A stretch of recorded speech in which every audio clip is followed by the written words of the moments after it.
최고위원 시작하겠습니다. 이미 어제 이전으로 돌아갈 수는 없습니다. 국민들께서 그걸 용납하시지 않으실 겁니다. 우리 당 의원들도 그리고 우리 당의 당원들도 엄정한 현실과 민심을 직시해야 합니다. 여러분, 그럼에도 불구하고 대한민국은 발전해야 하고 국민의 삶은 나아져야 합니다. 그러면서도 범죄 혐의를 피하기 위해서 정권을 잡으려는 세력은 또 막아야 합니다. 어려운 과제이죠. 계엄 선포 당일보다 사실 어제 그리고 오늘 새벽까지 더 고민이 컸습니다.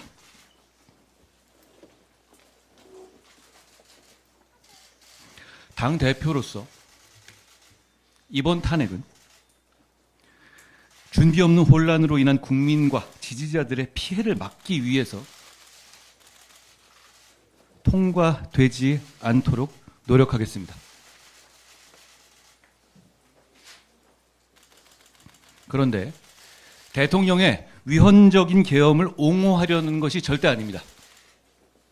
저는 계엄 선포 최초 시점부터 가장 먼저 이번 사태에 대한 국민의 분노와 애국심에 함께했고 앞으로도 함께 할 것입니다. 대통령을 비롯해서 위헌적 계엄으로 국민을 불안하게 하고 나라에 피해를 준 관련자들은 엄정하게 책임을 져야 합니다. 어제 대통령을 면담했지만 대통령의 이 사태에 대한 인식은 저의 인식과 그리고 국민의 인식과 큰 차이가 있었고 공감하기 어려웠습니다. 대통령은 민주당의 폭거 때문에 어쩔 수 없이 비상계엄을 한 것이다 라고 말씀하셨습니다. 민주당의 폭거에 대한 문제의식은 저는 같습니다. 그렇지만 민주당의 폭거는 극심하고 반드시 심판받아야 하지만 위헌, 위법한 비상계엄을 합리화할 수는 없습니다. 일단 오늘 즉시 이번 사태에 직접 관여한 군 관계자들을 그 직에서 배제해야 합니다. 그래서 혹시 이런 일이 또 있을지 모른다, 또 이런 일이 준비될 수 있다라는 국민들의 불안을 덜어드려야 합니다. 이런 위헌, 위법한 계엄에 관여하면 즉시 처벌된다는 것을 보여서 군을 안정시켜야 합니다. 그리고 당대표로서 대통령의 탈당을 다시 한번 요구합니다. 어제 최고위에서도 말씀드렸지만 이번 사태는 자유민주주의 정당인 우리 당의 정신에서 크게 벗어난 것입니다.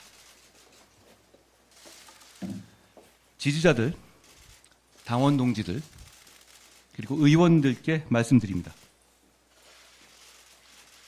제가 책임지고 앞장서서 이 사태를 수습하겠습니다. 그 과정에서 대한민국의 정치인으로서 민심도 생각하고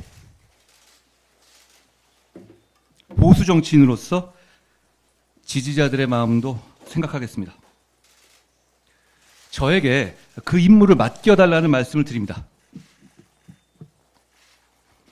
정말 어려운 과제지만 국민만 바라보고 가겠다는 말씀 드립니다. 한 가지 좀 부차적인 것인데요. 주로 우리 당에서 의총에서 당론이 결정되는데 당대표가 사전에 알지 못하는 경우가 대부분입니다. 앞으로는 당대표에게 의총에서 당론이 결정되기 전에 당대표가 사전에 알아야 할 것이고 당대표가 의견을 낼 기회가 있어야 합니다. 매번 당대표 모르게 당론이 결정된다는 것은 저는 문제가 있다고 생각합니다.